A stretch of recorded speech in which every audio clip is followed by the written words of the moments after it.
નમસ્કાર દર્શક મિત્રો, હું ધાર્મી. આપ જોઈ રહ્યા છો નિર્માણ ન્યૂઝ. સ્વાગત છે આપ સૌનું નિર્માણ ન્યૂઝની વિશેષ રજૂઆત અને આપ સૌના મનપસંદ કાર્યક્રમ શેરબજારના ધબકારામાં.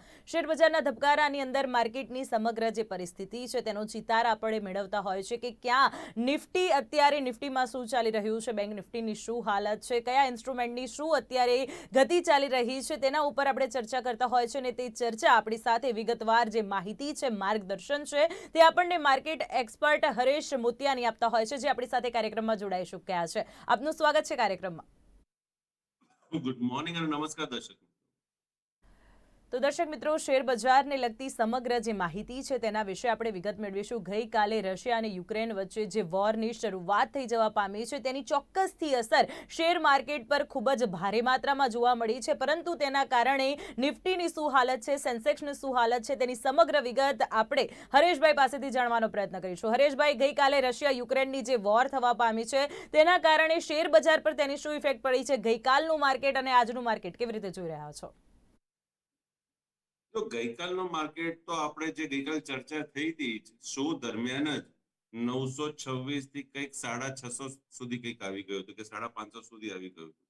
અને આપને મેં એ પણ વાત કરી હતી, મને ક્યાંક નિફ્ટી 280 900 ત્યાં સુધી આવે તો બી I will not be surprised કે ત્યાં સુધી બી દેખાય છે. ભાઈ વોર છે, વોરમાં તો કેવું છે કે ભાઈ ઇસ પાર યા ઉસ પાર, નથિંગ ઇઝ ફેર. બરાબર, એક કહેવત છે, nothing is fair in love and war. તો આ તો વોર છે. વોરમાં તો પછી તમે જે લેવલ બોલો અને એક્ટિવ થાય એટલે બધું શાંતિ. આજે કોઈ સમાચાર નથી વોર રિલેટેડ. તમે જો તો બધું શાંત પડ્યું છે. રશિયા બી શાંત છે. અમેરિકા વાળાએ જે સેન્કશન આપવાનું હતું એ સેન્કશન આપી દીધું છે અને એમાંથી જ ઉપર અમેરિકાએ પણ કંઈક એગ્રીમેન્ટ નથી કર્યું. હવે આ જ વસ્તુ જો એગ્રીમેન્ટ થઈ શકી હોત, જો એક વસ્તુ કહું, રશિયાએ જે ગઈકાલે ધમકી આપી કે પગલું લીધું, રશિયાએ તો પોતાનું ગાણપણ દેખાડ્યું છે. કેમ કે વોર ઇઝ અ ગાણપણ. હું બહુ ફ્રેન્કલી વાત કરું, it's not a intelligent move. આ જે થઈ રહ્યું છે it's not an intelligent move. Russia ઉક્રેનને કેપ્ચર કરવા માંગે છે. રશિયા ઈચ્છે છે કે એક કમ્યુનિસ્ટ કન્ટ્રી છે, એક જમાનામાં યુએસએસઆર બહુ મોટો એક પોલિટિકલ એરિયા હતો, તો એ બધા દેશોને ફરી પાછો હું મારા અંડર લાવી દઉં, કે ફરી પાછું એને યુએસએસઆર બનાવી દઉં. સામે નેટો જે છે, they want, NATO means America, એ લોકો ઈચ્છે છે કે ના, everybody should have a right to live in their own way, એટલે ડેમોક્રેસી. આ કમ્યુનિસ્ટ છે, આ ડેમોક્રેસી છે. તો it's a fight between democracy and communist basically. પછી બીજા બધા કારણો અટેચ થાય છે કે ના, હું આના કારણે કરું છું, હું એના કારણે કરું છું. તો જો અમેરિકાને આજ અટેક કરવું હોત તો America is not a little power, it's a super power. As of date it's a super power. આજે રશિયાએ જે ગઈકાલે પગલું લીધું છે તો અમેરિકા પણ લઈ શકતું હતું, કંઈક તો કરી શકતું હતું. પછી એ એગ્રીમેન્ટ થઈ જાત, એગ્રીમેન્ટ એટલું બધું થઈ જાત કે નીચેની સર્કિટ જ હોત આપણા માર્કેટમાં, અને everything would have been destroyed in the sense, હું એમ નથી કહેતો બધા મરી ગયા હોત, ક્યાં થઈ ગયું હોત. પછી તો એવું કહેવાય કે માર્કેટ ક્યાં જાય, આપણા પાસે ખાવાના ફાંફા પડી જાય, બધા મોંઘવારી એવી વધી જાય, everything would go haywire, right? તો કહેવાનો મતલબ war is not a solution. અને આ વોરમાં એવું છે કે ફક્ત ઉક્રેન કે રશિયા કે યુરોપ કે જર્મની કે અમેરિકા ઇન્વોલ્વ નથી, એમાં બધા ઇન્વોલ્વ છે. આપણે આપણા ઇન્ડિયાની વાત કરીએ તો ઇવન આપણે પણ, ઇન્ડિયા પણ, આપણને લાગે ના કે ઇન્ડિયા સેફ છે, ચલો રશિયાના સાઈડ બી છે ને તો અમેરિકાના સાઈડ બી છે, but what about if you don't get a gas, or ગેસના ભાવ વધી જાય. બેસિકલી તો આપણે એક્સપોર્ટ ઓરિએન્ટેડ કન્ટ્રી નથી, આપણે ઇમ્પોર્ટ બેઝ કન્ટ્રી છીએ. તો ઇમ્પોર્ટ બેઝ કન્ટ્રી હોવાના કારણે તમારી ઘણી બધી વસ્તુ જો તમે ઇમ્પોર્ટ ના કરી શકતા હો, તેના ભાવ કેવા વધે. ઇન્ફ્લેશનથી આપણે ઓલરેડી 20% ને 40% જેવા ઇન્ફ્લેશન ઘણા બધા દેશો જોઈ રહ્યા છે. તો હવે 40% ઇન્ફ્લેશન અત્યારે અમેરિકા જોઈ રહ્યું છે. આ બધું થશે તો ઇન્ફ્લેશન ક્યાં જઈને પહોંચશે? તો આપ સમજી શકો છો કે શું પરિસ્થિતિ થઈ શકે છે. તો war is not a solution. પ્રાર્થના એ જ કરો કે વોર ના થાય. એટલીસ્ટ બુદ્ધિજીવો પોતાની બુદ્ધિ વાપરે અને બને એટલું શાંતિથી આ પતી જાય, વાતોથી ને સેન્કશન્સ થી બધું પતી જાય. That would be far more better. તો જ કંઈક વસ્તુ દેખાય છે. એટલે ગઈકાલે અમેરિકાએ બહુ સારું પગલું લીધું છે, સેન્કશન્સ કરીને અટેક ના કરીને, રાઈટ, બહુ સારું પગલું લીધું છે. એ સારા પગલાના કારણે આજે આપણે માર્કેટ જોઈએ છે કે ગઈકાલે ડાઉ જોન્સ બી ઉપર આવ્યો ને આજે આપણી સિંગાપોર નિફ્ટી બી આપણને પોઝિટિવ દેખાય છે. હવે મને હું તો લેવલ્સમાં વાત કરી શકું. આ બધા ન્યૂઝ છે જે ટ્રિગર કરે છે. હવે આપણે આ ન્યૂઝ ચાલુ છે, ગઈકાલે ન્યૂઝમાં 500 પોઈન્ટ આપણને કે 400 પોઈન્ટનો આપણને ઘટાડો જોવા મળ્યો અડધા કલાકમાં. આજના તારીખમાં શું થાય છે, ન્યૂઝ આવે તો ફરી પાછો કદાચ હું રિવર્સ બી થઈ ગયું. કહેવાનો મતલબ છે હાલના તારીખમાં હવે મને જે સપોર્ટ દેખાય છે એ સપોર્ટ મને 250 to 300, 250 થી 300. સિંગાપોર નિફ્ટી અત્યારે 515 ચાલે છે. તો 250 થી 300 લેવલ્સ હવે આવા જ નીકળશે, કારણ કે વોલેટિલિટી જે હાઈ થઈ ગઈ છે તેના પ્રમાણે ન્યૂઝ આવા જ નીકળશે. તો 250 થી 300 નો સપોર્ટ છે. જ્યાં સુધી આ લેવલ નથી તૂટતું, રાઈટ, ત્યાર સુધી તો ચાન્સીસ છે કે નિફ્ટી બાઉન્સ થઈ શકે છે. બાઉન્સ ક્યાં સુધી થઈ શકે છે? તો 16,800 સુધી પણ જઈ શકે છે. ગઈકાલે મેં વાત કરી હતી, આઈ થિંક તમારી સાથે વાત કરી હતી કે ત્યાં ચેનલમાં વાત કરી હતી કે આ મહિનામાં મીન્સ આજના તારીખમાં 16,836 કેશમાં અને ફ્યુચરમાં વાત કરીએ તો 16,851.15.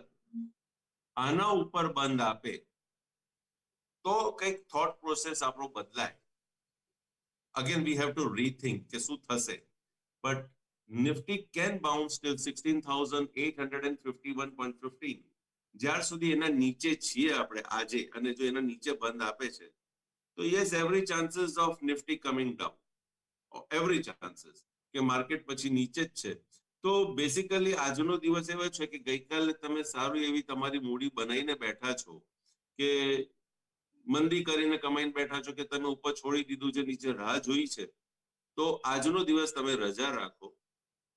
એમે કાલે આપણે આઈ થિંક અમદાવાદનો જન્મદિવસ છે અને પરમ દિવસે મારો છે, તો તમે સેલિબ્રેટ કરો એ નામે, બસ સિમ્પલ. બીજું કશું કહેવાનું જરૂર નથી. મારી તૈયારી કરો તમે સેલિબ્રેટ કરવાની. તો માર્કેટની જે સમગ્ર સ્થિતિ છે તે કયા પ્રકારની આ યુક્રેન અને રશિયાના વોરના કારણે થવા પામી છે, ભારત પર તેની શું અફેક્ટ થઈ છે અને તેના કારણે ભારતના શેર માર્કેટ પર શું અસરો જોવા મળી રહી છે. બેંક નિફ્ટીની જો વાત કરીએ તો સિંગાપુર નિફ્ટી પણ હાલ જે પોઝિટિવમાં હાલ જોવા મળી રહી છે તેવું હરેશભાઈ દ્વારા કહેવામાં આવી રહ્યું છે અને દરેક જે લેવલ છે તેના વિશે વાત કરવામાં આવ્યા છે. હવે કાર્યક્રમની અંદર સમય થઈ ચૂક્યો છે કે આપને જો શેર માર્કેટને લગતા કોઈ પણ પ્રશ્ન હોય, કોઈ પણ મૂંઝવણ હોય તો આપને ટીવી સ્ક્રીન ઉપર ફ્લેશ થતા નંબર ઉપર કોલ કરી અમારી સાથે કાર્યક્રમમાં જોડાઈ શકો છો અને હરેશભાઈ કે જેઓ માર્કેટ એક્સપર્ટ છે તેમની પાસે આપના પ્રશ્નો પૂછી શકો છો અને આપની મૂંઝવણને દૂર કરી શકો છો. હરેશભાઈ, અત્યારે જે રીતે આ સમગ્ર વોરની પરિસ્થિતિની શરૂઆત થઈ ચૂકી છે ત્યારે આપણે જો વાત કરીએ તો ક્રૂડ અને મેટલના જે ઇન્સ્ટ્રુમેન્ટ છે તેમાં કેવા પ્રકારની પરિસ્થિતિ હાલ જોવા મળી રહી છે?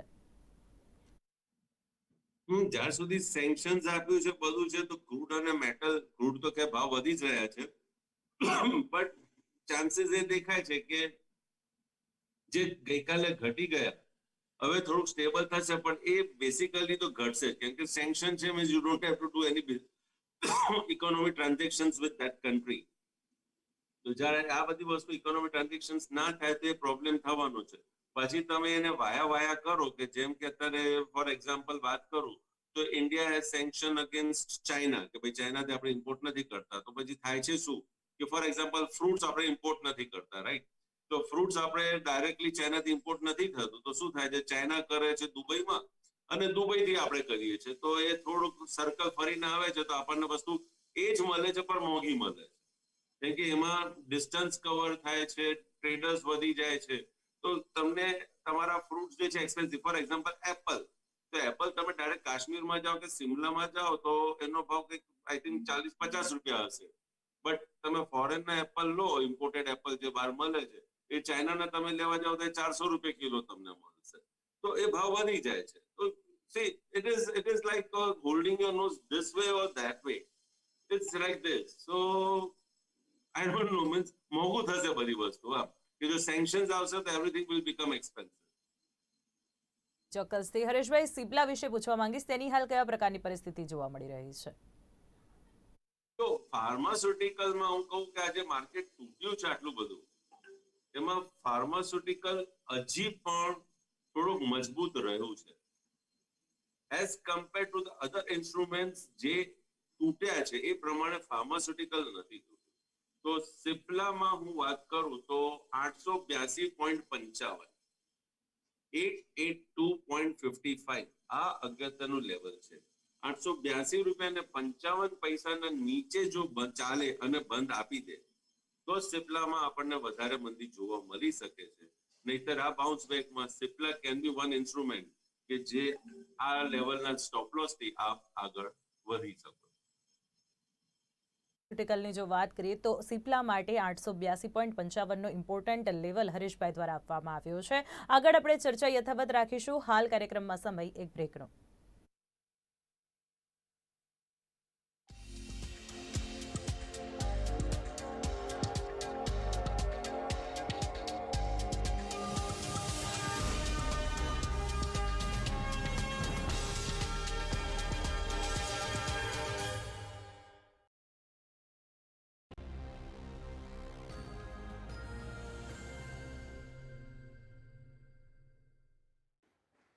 Hello aunty.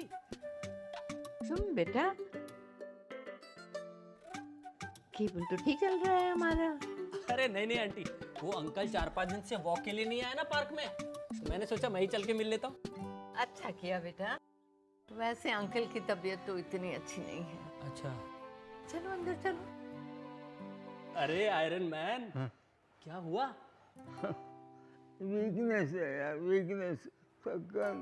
कुछ खाया? नहीं भैया, अभी नहीं, बाद में खाऊंगा, बाद में। आज तो संडे है, आप हमेशा की तरह खीर खाएंगे ना आज? अगले संडे खाएंगे, अगले संडे, संडे नहीं। मुझे सब पता है। घर पे आज खीर बनाई थी, तो मैंने सोचा आप दोनों के लिए भी ले आता हूँ। आंटी जी को ज्यादा मत देना, आप भी खा जाना सारा। कुछ रिश्तों के बिना हम सब अधूरे। GTPL, कनेक्शन दिल से।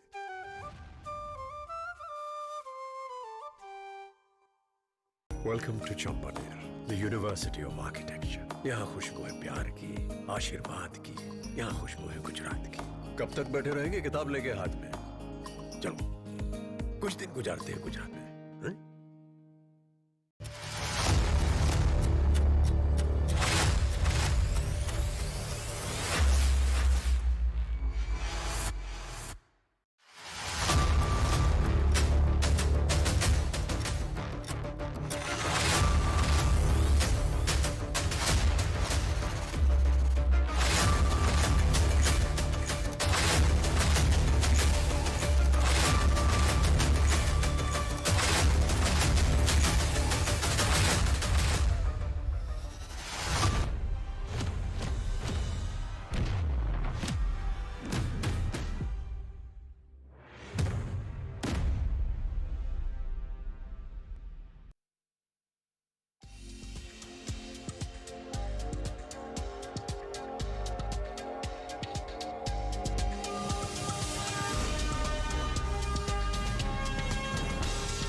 તો દર્શક મિત્રો, એક બ્રેક બાદ ફરી એકવાર શેર બજારના ધબકારા કાર્યક્રમની અંદર આપનું સ્વાગત છે અને આપને જણાવી દઈએ કે શેર માર્કેટને લગતા આપને કોઈ પણ પ્રશ્ન હોય કે કયા ઇન્સ્ટ્રુમેન્ટમાં હાલ રોકાણ કરવાની જરૂરિયાત છે, કયા ઇન્સ્ટ્રુમેન્ટને હાલ હોલ્ડ કરી રાખવાની જરૂરિયાત છે અને શેને વેચી દેવાની જરૂરિયાત છે, તેના વિશે આપને કોઈ પણ પ્રશ્ન હોય તો આપને ટીવી સ્ક્રીન ઉપર ફ્લેશ થતા નંબર ઉપર કોલ કરી અમારી સાથે કાર્યક્રમમાં જોડાઈ શકો છો અને શેર માર્કેટ એક્સપર્ટ હરેશભાઈને આપના પ્રશ્નો પૂછી શકો છો. ત્યાં સુધી હરેશભાઈ, આપને પૂછવા માંગીશ, કોટક બેંકની હાલ કેવા પ્રકારની પરિસ્થિતિ?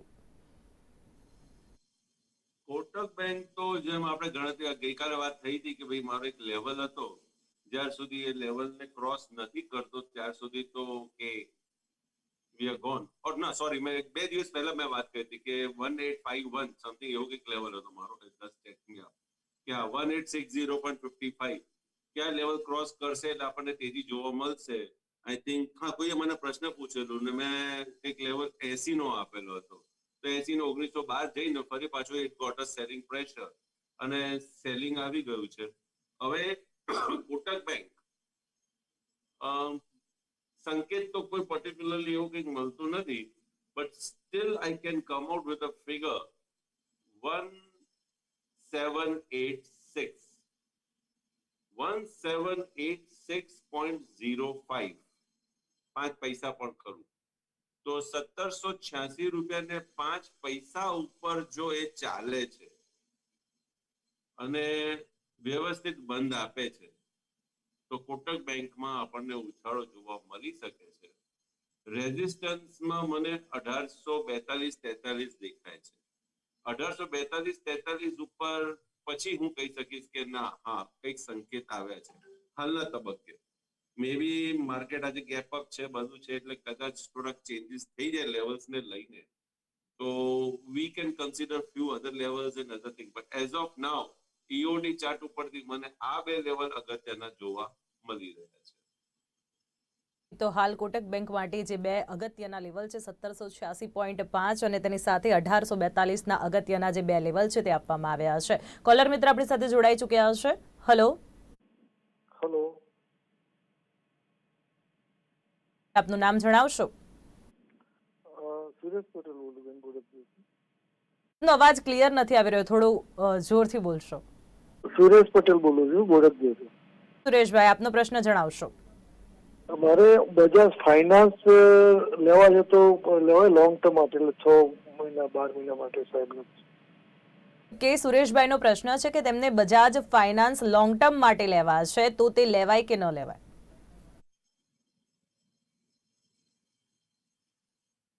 બજાજ ફાઇનાન્સ લોંગ ટર્મ માટે, લોંગ ટર્મ હવે એમનો લોંગ ટર્મ શું છે મને ખ્યાલ નથી, છતાં હા ઓકે હા ધેટ ઇઝ ગુડ. તેમને કોઈ 6590 જ્યાં સુધી આના નીચે બંધ નથી આપતું ત્યાં સુધી તમે ખરીદી કરી શકો છો. 6590 ના સ્ટોપ લોસ ની ખરીદી કરવાની છે. 6590 બ્રેક થઈ જાય છે તો પછી અવોઇડ કરજો. અને નીચેમાં આ લેવલ તૂટી જાય 6590 તો 6200-250 સુધી પણ આવી શકે છે. તો પછી 6200-250 તમારો બીજો એક સપોર્ટ લેવલ થઈ જશે. એને ખાસ ધ્યાન રાખજો. માર્કેટ હજી આઉટ ઓફ વૂડ્સ નથી. ગઈકાલે જે રીતના અમેરિકાએ સ્ટેપ્સ લીધા છે આપણે એને પોઝિટિવ અને આપણે એવું ગણતરી કરીએ છીએ કે અમેરિકા આ રીતના જ આગળ વધશે, યુદ્ધને આગળ નહીં લઈ જાય. આ બધી શરતોના આધીન હું તમને આ સ્ટોપ લોસ થી તમને કહું છું કે તમે ખરીદી કરી શકો છો. તો આપના પ્રશ્નનો જવાબ, જે બજાજ ફાઇનાન્સ આપ લોંગ ટર્મ માટે ખરીદવા માંગો છો તેના માટે અત્યારે ખરીદી કરવાની જે માર્ગદર્શન છે તે હરેશભાઈ દ્વારા આપવામાં આવી રહ્યું છે. ત્યારે હરેશભાઈ, હવે એક અન્ય આપને ઇન્સ્ટ્રુમેન્ટ વિશે પૂછવા માંગીશ કે અત્યારે જે ડોક્ટર રેડી છે તેની શું પરિસ્થિતિ જણાઈ રહી છે? Doctor ready, okay. જો ડોક્ટર રેડી બી કે બહુ વધારે તૂટ્યો નથી અને ગઈકાલે બી તમે જો તો માર્કેટ આટલું બધું તૂટ્યું તો એને જે સવારે લો બનાવે લોને એને તોડ્યો નથી. Whereas the market Nifty બપોર પછી તો નવા લો બનાવતી હતી સેકન્ડ હાફમાં, બટ ડોક્ટર રેડી સ્ટેડી થઈ ગયું. હવે ડોક્ટર રેડીને તમારે જો ખરીદવું હોય તો 4040 ના સ્ટોપ લોસ થી ખરીદી શકો છો. 4250 આ એનો પહેલો ટાર્ગેટ હશે. અને 4250 જો ક્રોસ કરી જાય છે તો કોઈ પોસિબલ 4150 સોરી હા 4150 ક્રોસ કરી જાય છે properly, so then we can see a further target of 4250. તો સપોર્ટમાં હું કહીશ કે 4040 આ બ્રેક થશે તો એક બીજા 100 રૂપિયાની મંદી આવશે. 4150 4160 હું 10 રૂપિયા વધારી દઉં છું કારણ કે વોલેટિલિટી છે એટલે 5-10 રૂપિયાનું હું ક્વેશ્ચન લઉં છું. જો 4160 ઉપર જો ચાલી જાય છે તો યસ બીજા 100 રૂપિયા તમને આમાં જોવા મળી શકશે. ડોક્ટર રેડ્ડી માટે 4040નો જે સપોર્ટ લેવલ છે તે આપવામાં આવ્યો છે અને તેની સાથે આગળ વાત કરીએ તો ટાર્ગેટ જેનો છે તે 4150 4160 હાલ હરેશભાઈ દ્વારા આપવામાં આવ્યો છે. અને કોલર મિત્ર જોડાઈ ચૂક્યા છે. હલો, નમસ્તે, હું રાજકોટથી હર્ષદભાઈ બોલું છું. પ્રથમ તો મોતિયાણીભાઈને અમારા જન્મદિવસની શુભેચ્છા પાઠવું છું.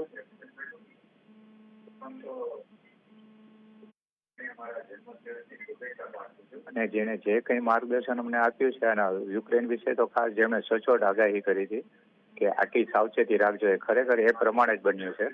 એ બદલ અભિનંદન. ચોક્કસથી. તો આપણી સાથે હર્ષદભાઈ રાજકોટથી જોડાયા હતા. હરેશભાઈને તેમના દ્વારા આપની જન્મદિવસની એડવાન્સમાં શુભકામના પાઠવવામાં આવી છે અને યુક્રેન અને રશિયાના કારણે જે માર્કેટની જે સમગ્ર સ્થિતિ માટે તમે માર્ગદર્શન આપ્યું હતું તેના માટે આપનો આભાર વ્યક્ત કર્યો છે. Thank you. હર્ષામભાઈ ખૂબ આભાર. તમારો અવાજ મને અહીંયા ક્લિયર સંભળાતો નથી, પણ ધાર્મિક થકી તમારા જે મેસેજ છે મને મળી ગયા. ખૂબ ખૂબ આભાર તમારા માટે. ચોક્કસથી. હરેશભાઈ, વર્ષથી સારું જશે.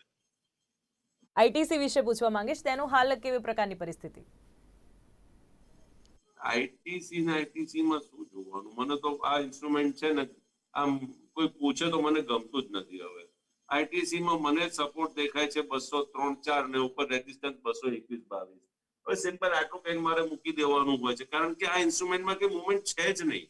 અને બ્રેકઆઉટ આપે છે પછી ફેલ થાય છે, બ્રેકડાઉન થાય છે ફરી પાછું ફેલ થાય છે. તો બેસિકલી આઈટીસી જે છે એ ટેકનિકલ ઇન્સ્ટ્રુમેન્ટ જેવું લાગતું જ નથી. કંઈક ને કંઈક ડિફરન્ટ જ ચાલી રહ્યો છે. રિલાયન્સ વિશે પૂછવા માંગીશ Hareshbhai. One of the good instrument. મેં વાત કરી હતી, આઈ થિંક ગઈકાલે જ વાત થઈ હતી કે ક્યારે થઈ હતી, આઈ ડોન્ટ રિમેમ્બર એક્ઝેક્ટલી. 2400 નો રેટ હતો. હા, રાઈટ. 23 તારીખે વાત થઈ હતી. મેં કીધું 2401 ઉપર ચાલશે તો એનામાં મુવમેન્ટ આવશે. 2408 આ બીજું છે, સેકન્ડ બ્રેકઆઉટ છે. 2408 ઉપર ચાલશે તો જ આના અંદર આગળની મુવમેન્ટ છે. That can take it to 2500. આપ જો ટેકનિકલે શું કામ કર્યું છે, 2401 ક્રોસ કર્યું કારણ કે market was a gap up opening. તો it did cross 2401, did not sustain. ઉપરમાં 2408 પણ નથી દેખાડ્યું, 2406.55 અને પછી યસ 2243. તો અરાઉન્ડ વોટ 150 રૂપીઝ ડાઉન. તો જે વ્યક્તિ આ વસ્તુને સમજીને ટ્રેડ કર્યું હશે એ 150 રૂપિયા નીચે, Dharmi, it's not a small thing. રિલાયન્સમાં તમને 150 રૂપિયા 2 દિવસમાં જો તમને મળી જાય તો બલ્લે બલ્લે થઈ જાય. જી ચોક્કસથી. હરેશભાઈ, હવે આપને હવે હું એ તમને કીધું ગઈકાલનો લો એનાથી થોડો 20 રૂપિયા નીચે, કારણ કે આ ઇન્સ્ટ્રુમેન્ટ 10-20 રૂપિયા તો ખાઈ જાય છે.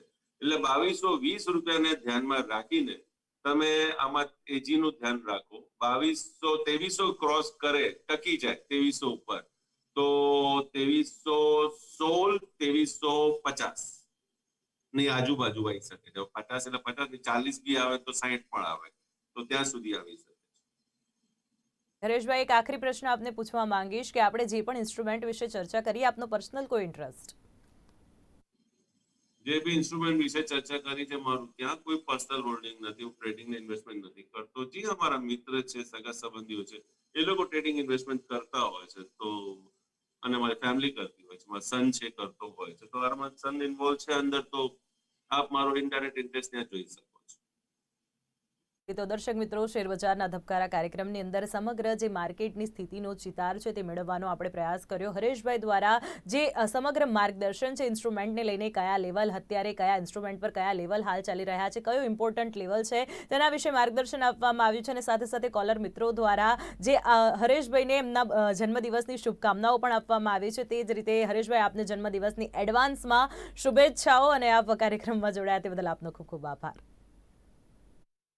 હું તો ભૂલી ગયો હતો કે મારો જન્મદિવસ છે, પણ આ તો વિજયભાઈએ યાદ કરાવી દીધું અને આજે હર્ષંગભાઈએ યાદ કરાવી દીધું. મને યાદ જ નથી રહેતું. હવે તો આમ ઓલમોસ્ટ કેવું છે કે એકલા રહેતા હોઈએ એટલે કોના સાથે સેલિબ્રેટ કરવું, તો દર્શક મિત્રો છે બસ એમના સાથે આ સેલિબ્રેટ થઈ જાય છે.